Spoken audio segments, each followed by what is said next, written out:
Alguém certa vez disse que os números são a principal evidência contra ou a favor de um conceito. Afinal, continuou ele, contra os números não há argumentos. Talvez seja por isso que empresas especializadas em estatística são sempre contratadas para colher informações e dados que interessam ao pesquisador. E o que dizem as estatísticas a respeito do futuro da fé? Será verdade que, dentro de alguns anos, os cristãos serão a minoria religiosa no mundo cheio de árabes, chineses, indianos e até não religiosos culturalmente arredios à pregação do Evangelho? De acordo com a Enciclopédia Mundial do Cristianismo, um best-seller de 2 volumes com mais de 1.800 páginas e atualizadas informações, as projeções indicam que, em 2050, existirão no mundo pouco mais de 3 bilhões de cristãos, correspondendo a 34,4% do total da população mundial, calculada em torno de 9 bilhões de pessoas. Ou seja, num grupo de 3 pessoas, 2 não serão cristãs. Mas isto não significa uma diminuição em termos globais do cristianismo. Pelo contrário, as estatísticas indicam até um pequeno incremento dos atuais 31,2% para 34,4% da população mundial. A boa notícia é que o cristianismo ainda continuará sendo a maior religião do planeta, com cerca de 1/3 da população mundial. Contudo, em números absolutos, os atuais 4 bilhões de pessoas que hoje não se reconhecem no segmento de Jesus Cristo serão então 6 bilhões, confirmando-nos, portanto, que, a despeito de algum otimismo, mais uma vez, a missão cristã de evangelizar o mundo ainda não está concluída. Em termos gerais, de acordo com Steve Bryces, pesquisador estatístico da Enciclopédia Britânica, excluindo os ateus e pessoas declaradamente não religiosas, a população mundial pode ser percentualmente dividida em 17 principais grupos religiosos, e o cristianismo é apenas um deles. O problema é que esses 17 grupos estão ainda subdivididos em mais de 40 mil subgrupos, às vezes denominados de religiões, às vezes chamados de seitas ou movimentos independentes, segundo a classificação que cada um queira dar.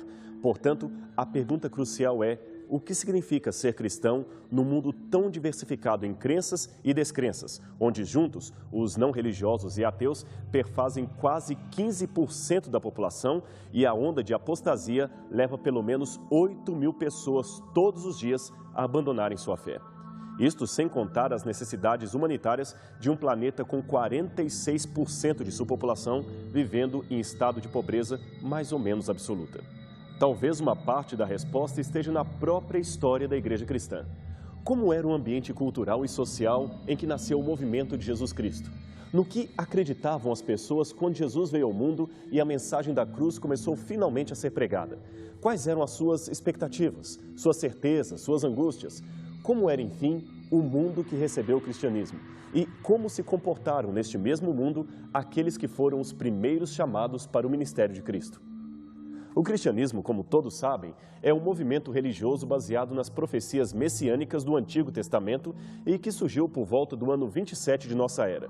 Sua organização, portanto, era a Igreja, e ela foi possivelmente inaugurada como igreja a partir da pregação dos apóstolos no Pentecostes, quando começaram com vigor a falar da vida, morte e ressurreição de Jesus Cristo, imediatamente identificado então como o Filho de Deus, aquele que veio do céu em forma humana.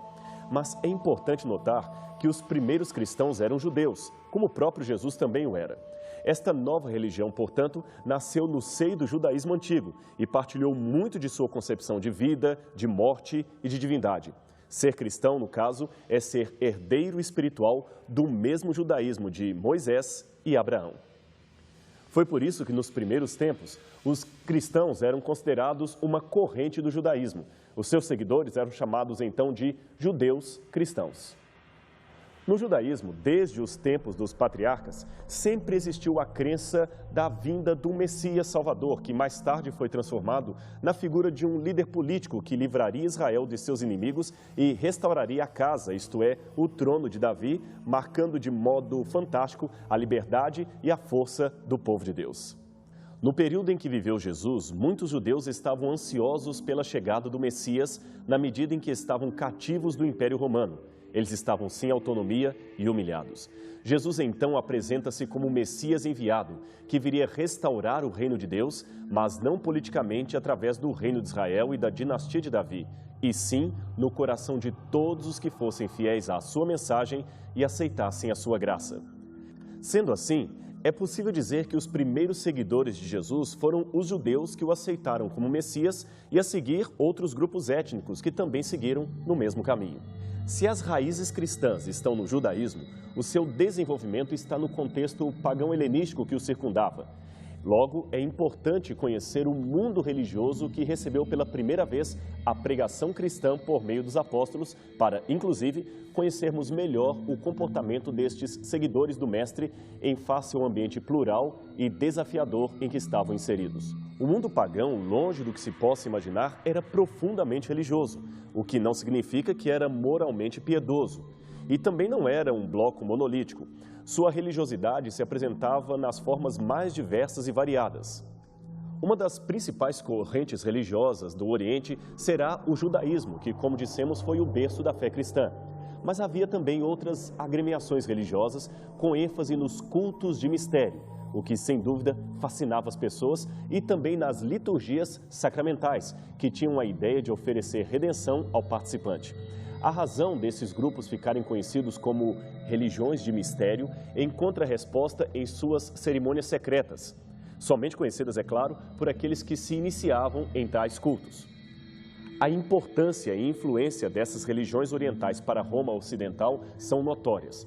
As mais populares, desde os tempos de Cristo, passando pela pregação apostólica e primeiras décadas do segundo século depois de Cristo, quando a igreja cristã ainda era uma recém-nascida, foram as seguintes: o culto da grande mãe Cibele e seu filho Átis, uma religião originária da Anatólia e da Frígia na Ásia Menor, que aportou em Roma no ano 204 a.C.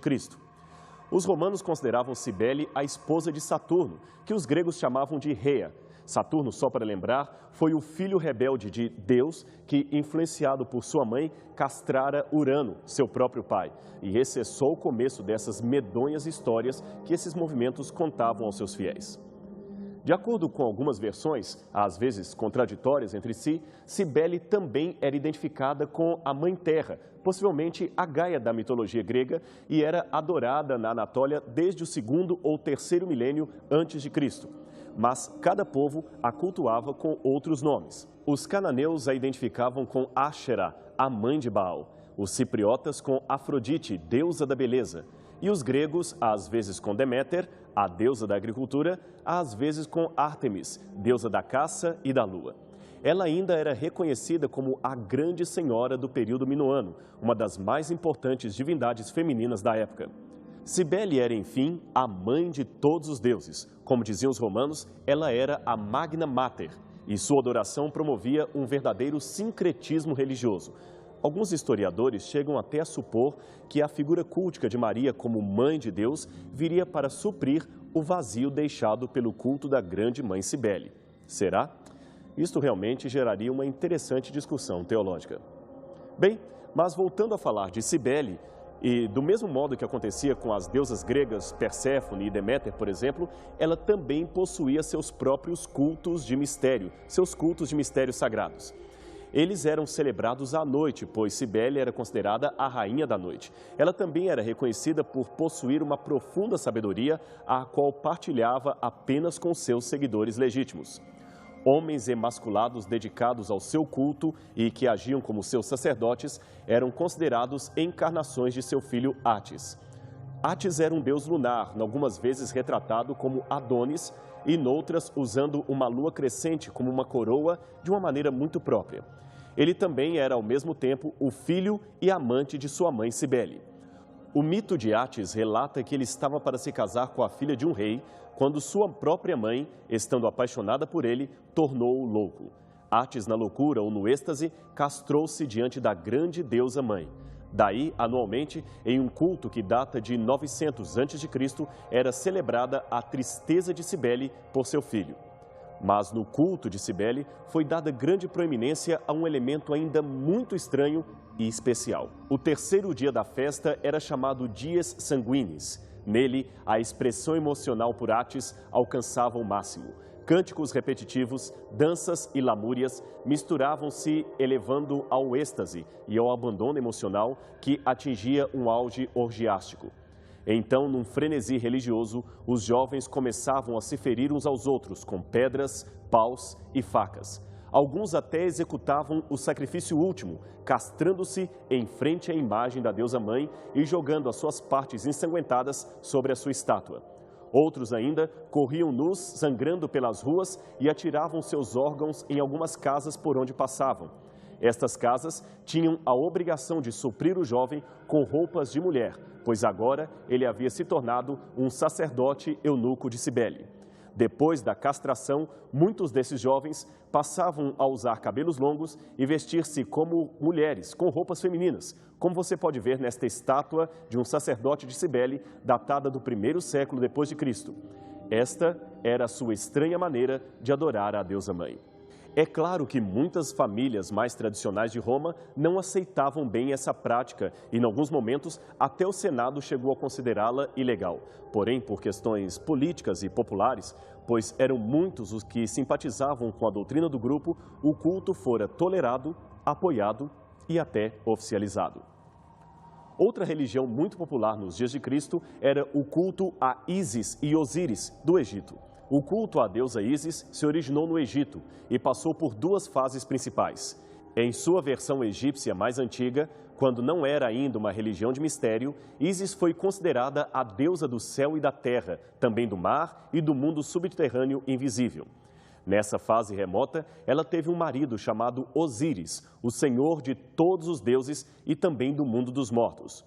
O culto de Ísis só se tornou uma religião de mistério depois que Ptolomeu I introduziu mudanças importantes em meados de 300 a.C. Nesta fase posterior, um novo deus chamado Seraps tornou seu novo cônjuge no lugar de Osíris, que, segundo o mito que contavam, havia sido morto por uma traição de seus rivais. Ptolomeu I introduziu tais mudanças a fim de sintetizar as crenças egípcias e gregas em seu reino, acelerando assim o processo de helenização do Egito. Mas talvez você esteja curioso para conhecer o mito de Ísis e Osíris e como esse deus, estranhamente mortal, teria sido morto por seus inimigos. Bem, segundo a lenda, houve uma rebelião no céu contra Osíris, liderada por Sete, seu invejoso irmão e... Aliás, o curioso é que esse mito parece contar uma história similar, ou espelhada pelo menos, na rebelião de Lúcifer no céu. A diferença é que no relato pagão, o rebelde sempre vence e destrona o Supremo Deus. Curioso é que até parece a mesma história do grande conflito celestial, desta vez distorcida ou contada na versão de Satanás, não é mesmo? Bem, continuando o mito de Osíris, aquele mito que estávamos contando, Osíris foi morto e encerrado num cofre por seus inimigos que, como dissemos, eram liderados por seu irmão Sete. O cofre, contendo o seu corpo, foi então lançado nas águas do rio Nilo para que não fosse jamais encontrado. Acontece, no entanto, que o cofre se abriu e as partes de Osíris foram espalhadas.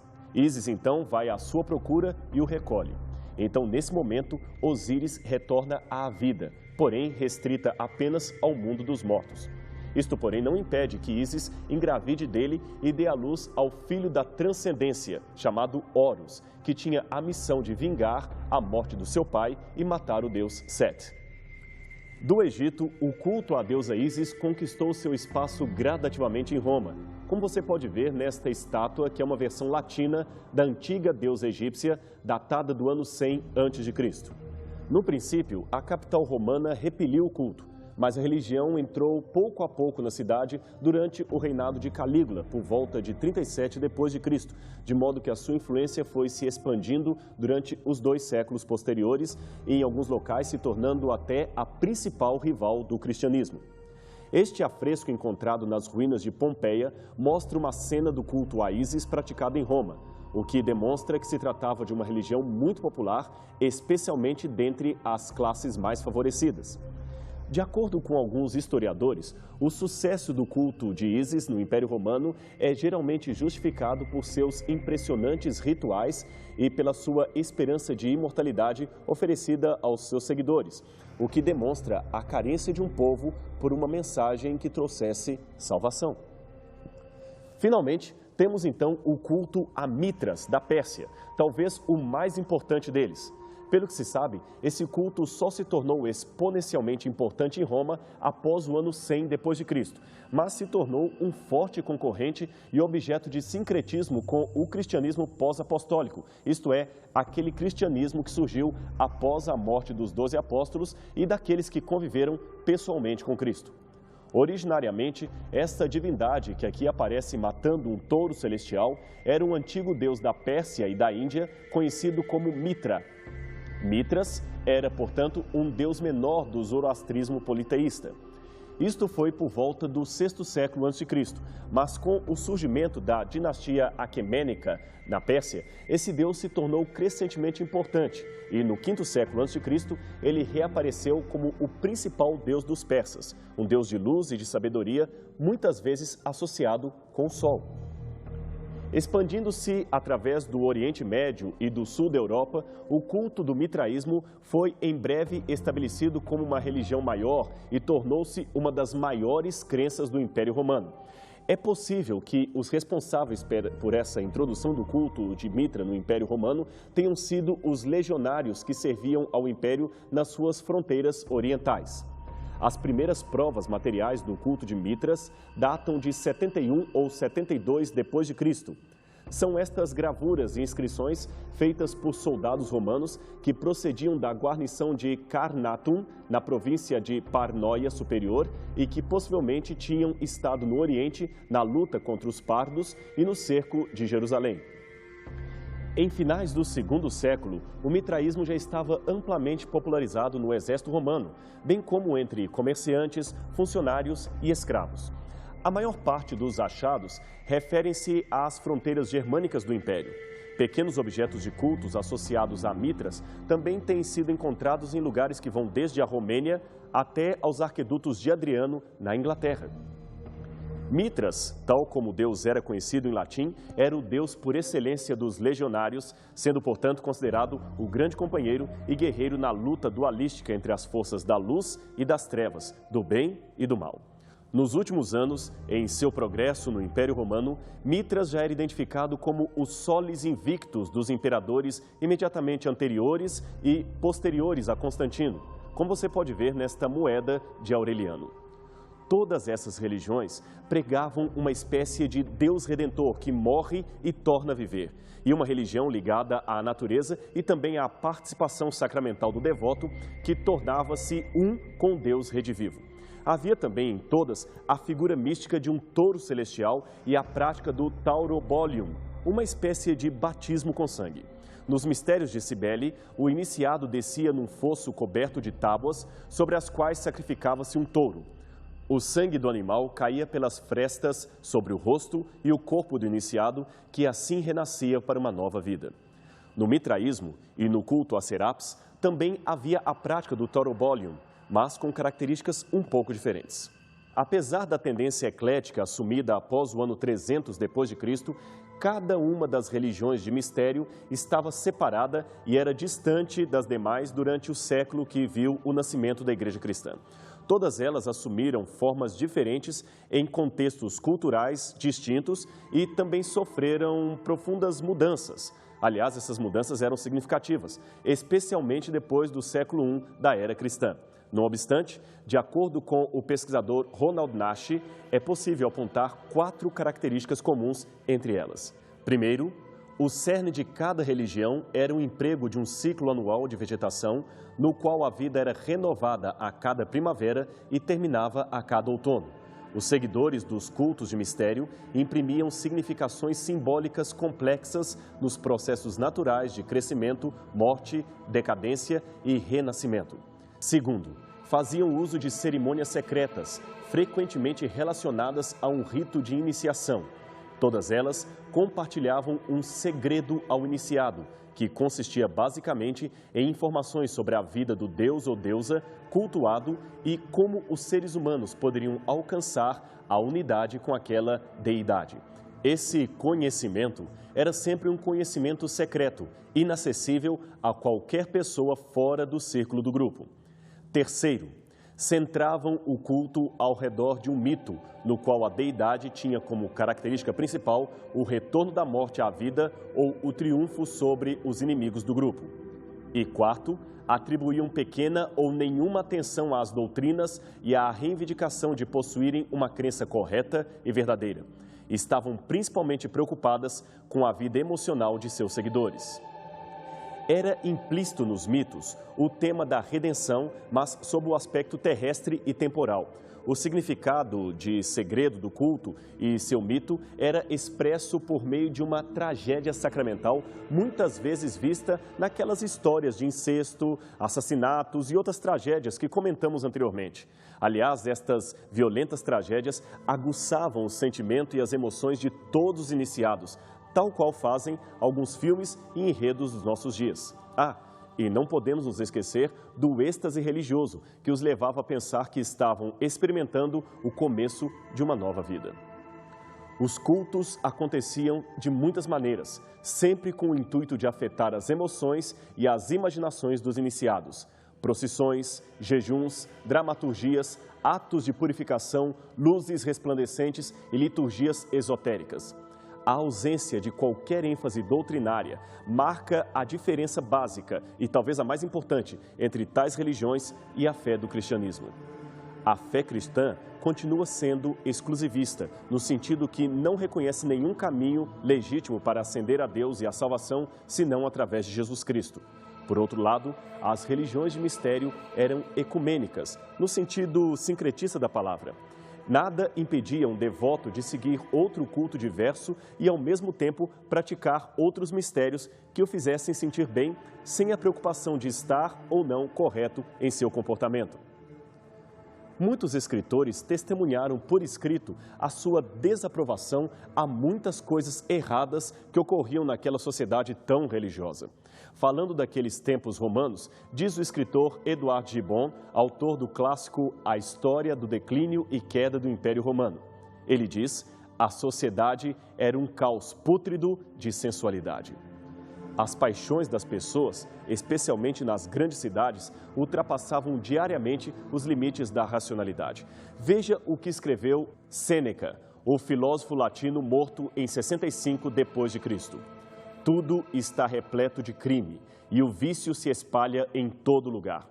O mal praticado excede as possibilidades de cura. A luta e a confusão tornam-se desesperadas. Ao passo que a luxúria se degenera em ilegalidade, a vergonha está desaparecendo com rapidez. A veneração pelo que é puro e bom é desconhecida.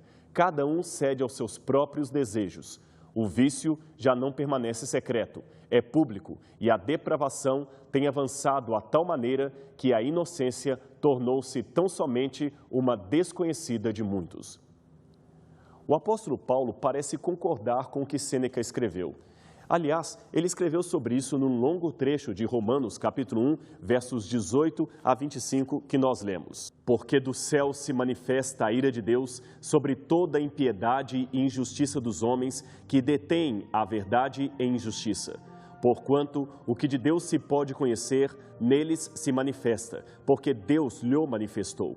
Porque as suas coisas invisíveis, desde a criação do mundo, tanto o seu eterno poder como a sua divindade, se entendem e claramente se veem pelas coisas que estão criadas, para que eles fiquem inexcusáveis. Porquanto, tendo conhecido a Deus, não o glorificaram como Deus, nem lhe deram graças. Antes, em seus discursos, se desvaneceram, e o seu coração insensato se obscureceu. Dizendo-se sábios, tornaram-se loucos e mudaram a glória do Deus incorruptível em semelhança de imagem de homem corruptível, e de aves, e de quadrúpedes, e de répteis. Por isso também Deus os entregou às concupiscências de seus corações, à imundícia, para desonrarem os seus corpos entre si, pois mudaram a verdade de Deus em mentira, e honraram e serviram mais a criatura do que o Criador. Mas, a despeito dessa descrição sombria, a sociedade daquele tempo também parecia expectante acerca de algo ou alguém que viria trazer a paz. Havia uma expectativa messiânica que até ultrapassava os limites do judaísmo. Os próprios políticos de Augusto tentaram fazer dele o cumpridor desse prognóstico. Mais tarde, escritores romanos também tentaram emplacar Tito e Vespasiano como os dominadores esperados do mundo. O curioso é que alguns prognósticos não-judeus já apontavam a Judeia como local do surgimento deste tão esperado personagem.